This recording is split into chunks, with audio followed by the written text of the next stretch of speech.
Hello friends, in this video we're going to be getting started on the bodywork for the E46 that we found rotting in a field. And if you're new here, this E46 that I found is a factory 6-speed manual and it's got 123,000 genuine kilometers on it, which for you American folk is this many miles. And we're going to be repainting it because it got into a front end accident back in 2011 and it's been off the road ever since.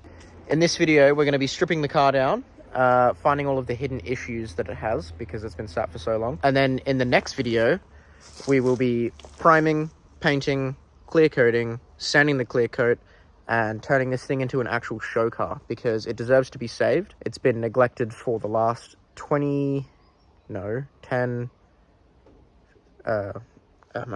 15 years. You'll also notice the 335i is gone. I sold that for $7,000, which I think was okay considering it had a broken gearbox. And sadly, the turbo beamer has sold as well. Not sadly, I'm kind of glad I got rid of that problem, but that sold for $8,000. So we're cashed up and ready to dive into this project. I'm going to pull the car into there now. So we might have a new problem.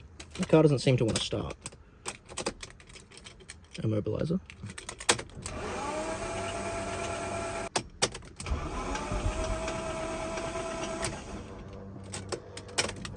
I hope it's as dumb as this, but I just put some more petrol in it. We'll see if it starts now. Immobilizer, always forget. Definitely fuel. I just need to prime it a couple times. All right, one last go.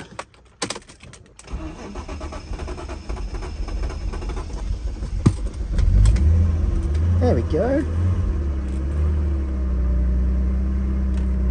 Ran out of fuel. Damn.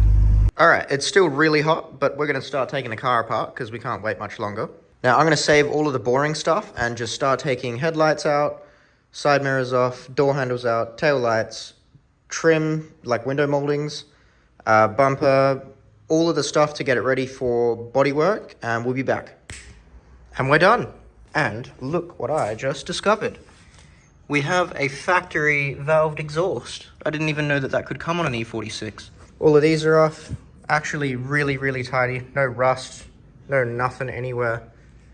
I've also just taken the interior trims off, and this is just hanging so that we can take the door handle off when we don't need to open the doors anymore. Oopsies. This is going to be the most tricky part because it's got lots of high spots. We got this dent here on a body line, and this is now a high spot right here. So that's going to be fun. The roof I'm going to leave because you can see that's just cooked. I have a solution for that though. I've got this thing here, which is just a giant aluminium straight edge. And I'm just going to apply a bunch of filler and wipe it super flat with that.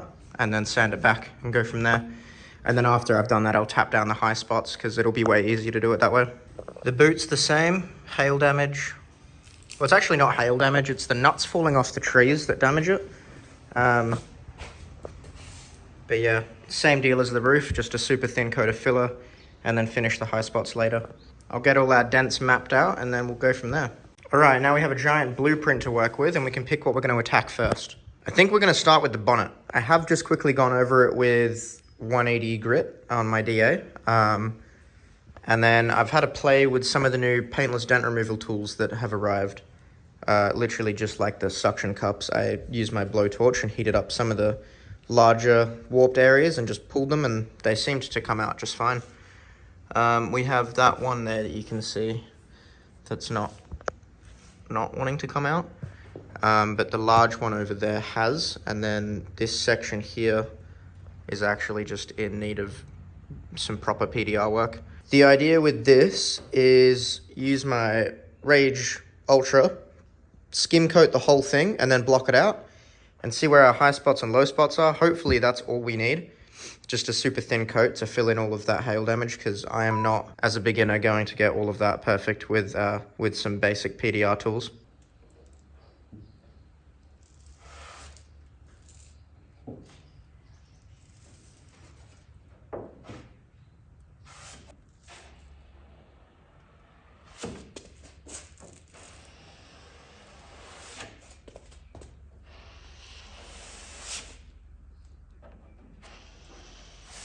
Why does this look so easy when everyone else does it? It's all over my fucking hands. I've also got the most ghetto setup in the world, but hopefully I'll get better because we have a whole car to do this too. This bit isn't so bad, but I keep getting the little bits that set. It's because I can't clean these properly. I don't know how professionals do this. It's so frustrating. Like the little tiny bits dry and they stick to that, and then they come off when I'm doing my thing, and then it results in this. Like there's a little tiny hard bit there. I don't know how to stop that. It's like actually infuriating. Other than that, I think that went pretty well. You can still see that the low is there. I might have to put a tiny bit more filler on it, but hopefully that can just be like blocked out, and hopefully the filler's obviously like filled the high enough to when it's back to metal that it'll actually look good. Who knows? Got this pass down. All right, we're ready to block now. First of all, I'm going to hit it with the cheese grater and knock down some of the highs.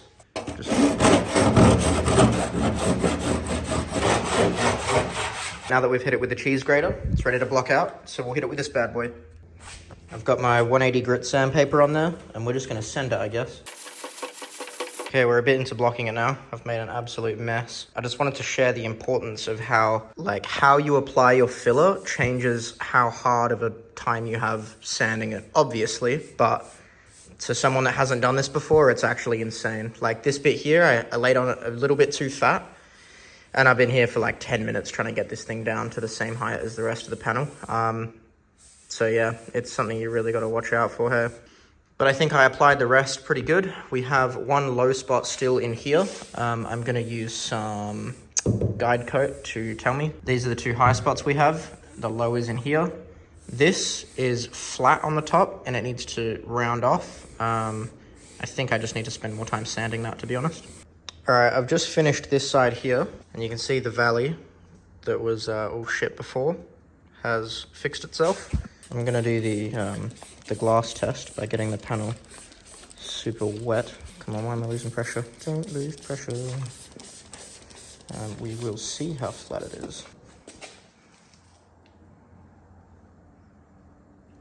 That actually didn't work at all, pretty much. Alrighty, I just blocked the whole thing out and wiped it down with some alcohol. We're very close. There's just a couple spots.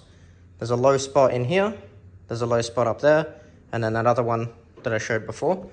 So I've got to put some more filler in those spots and then sand everything down again. And the bonnet is complete. 5,000 panels to go. But I'm really happy with how this one's turning out. It's super hard to tell without it being glossy, but this is flat as a pancake. The body line up there that had that dent, it's come out real nice. And there are the final bits of filler that I'm gonna put down. It's so hot, it's 36 degrees right now. I mixed this up not even 2 minutes ago, and it's already probably actually not even a minute and a half ago. It's already set, and it makes applying this extremely difficult, but got there in the end. Anyway, I'll be back when this panel is ready for primer. Okay, that took 2 days. Time travel's amazing, isn't it? But look at how flat we got that. I just did the water test, but I'm gonna leave it for a surprise when I spray the primer. Okay, more time traveling. Looks like I've done a lot, but not really. Took the front fenders off. 1, 2, 3, 4, 5 bolts across the top. One here, one here, one here. Both sides are the same. And then doors off. One bolt, this is a 13, 13, 13, 13. And then this one, E10. And then this one is an 8mm. These pop out, pull that up, connection comes off. Super easy. Love these cars. Boot, even easier. 1, 2, 1, 2. They're both 12mm. Just had to unplug everything and take the harness out. And that's it. Fuel caps off. I figured it would be way easier to respray in all of here with everything off. Now that the bonnet's done, I'm going to continue with all the flat panels like the back of the boot and the roof. And yeah, lots more sanding in 40-degree heat, which is great. But the only thing that will be a slight challenge is this dent here.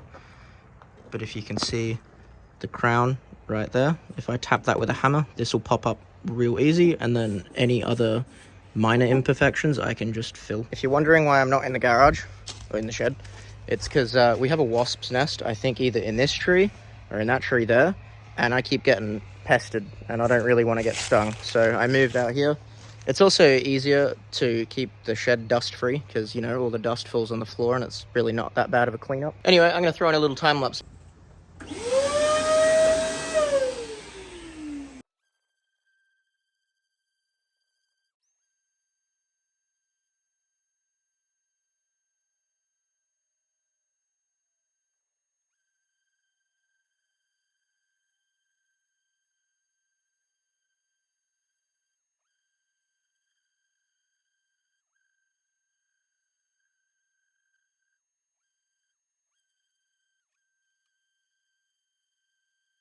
All right, now we got the whole car scuffed up with our 180 grit, and we can start applying filler to some of these hail damage dents or gum tree nut dents. I tried to stay away from like curved areas as much as I can to avoid making any lows or cutting in. I think I accidentally cut in up here slightly, but that's okay. We're obviously going to be blocking this, not just sanding it with a DA, but I'm just going over it very briefly so we can actually like apply filler without having adhesion issues, because a 180 grit scratch should be heaps for it to like bite onto. You can see that crown there real nice, where we've got to hammer in to get that out. Okay, we've got our filler over all of the hail damage dents. And same with the boot, but I finished that. That was a bit of a mission. I've just put, I don't know if I showed it, but there was a big scratch here with a bit of rust in it, so I took that back to bare metal, took all the rust out, and I've just etch primed over the top.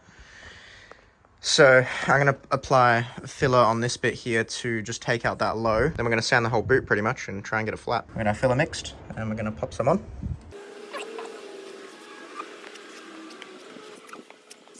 And we'll leave it at that.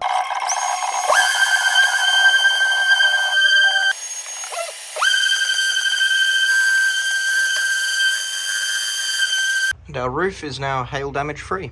So I don't think I've said this yet, but this car was actually a repairable write-off. It got into a front-end crash back in 2011. And while I was painting, I've noticed a big problem. They've repaired it with Bondo. So this is never going to pass engineering in 1,000 years. This is all, I don't even think this is welded in. Like, the spot welds should be there, but there's no metal. So that's just Bondoed in.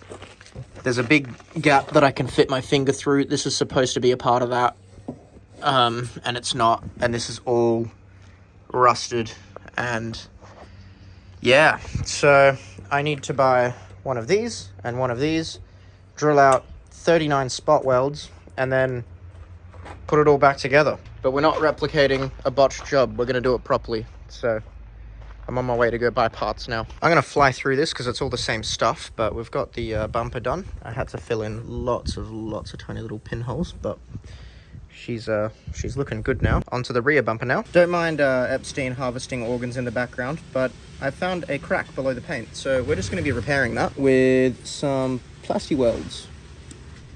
Pretty easy to do. Just make sure you don't go all the way through. You gotta leave it sit there for a sec because it's still really hot and the plastic is soft. If you take it out too soon, you'll just take the little piece of metal out with it, which is not what you want. Yeah, it's hard to tell, but this crack goes all the way down to there, so we've got a little bit to go. I'd say that went pretty well. Now, do we put one on the very corner? Yeah, no harm in doing so. I just hope it doesn't bend.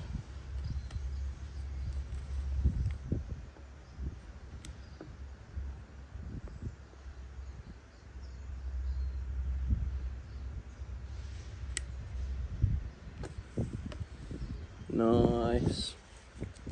And that is our plastic repair done. Now I'm going to chop all the little things off.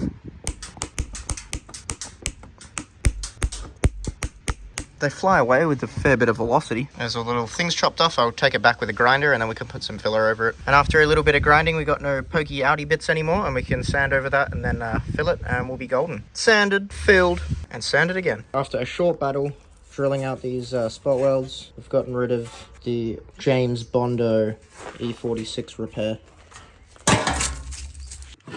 And with a bit more wiggling, the final piece is out. Now that's what we have to build off. You can see the spot welds down this side. Like, I hadn't drilled these out. I drilled them like this, so I used a little hole saw thing. Metal is still there to weld back onto, but these are old welds. I haven't drilled through these, and they had so little penetration that the panel literally just popped up. So safe to say, if this got into an accident again on this side, whoever's sitting there would be dead. And where they cut the old piece off, you can see they've accidentally cut this structural piece, so I'm gonna have to backfill that with weld. I'll just do that with my TIG and a bit of filler rod, but that's not ideal either. I actually just bought a TIG welder. Picked this up on Marketplace for 900 bucks, and someone's been welding alley, but Thought it was a pretty good find. Seems like a good little rig. It's got pulse and high frequency start. I've also got a foot pedal. So, not a bad find. Anyway, friends, I'm leaving this video here. We've done all of these panels. We've got all of these to go. The doors are done. They're sitting there. And I'm currently doing the front fenders right now. But I haven't uploaded a video in ages. And I want to get one out because we're almost at 300 subs, which is insane. And if you're not subbed, I'd appreciate if you do, because I do cool shit like this all the time. So stick around, because the next video will be this thing finished and looking amazing. I'll see you guys later.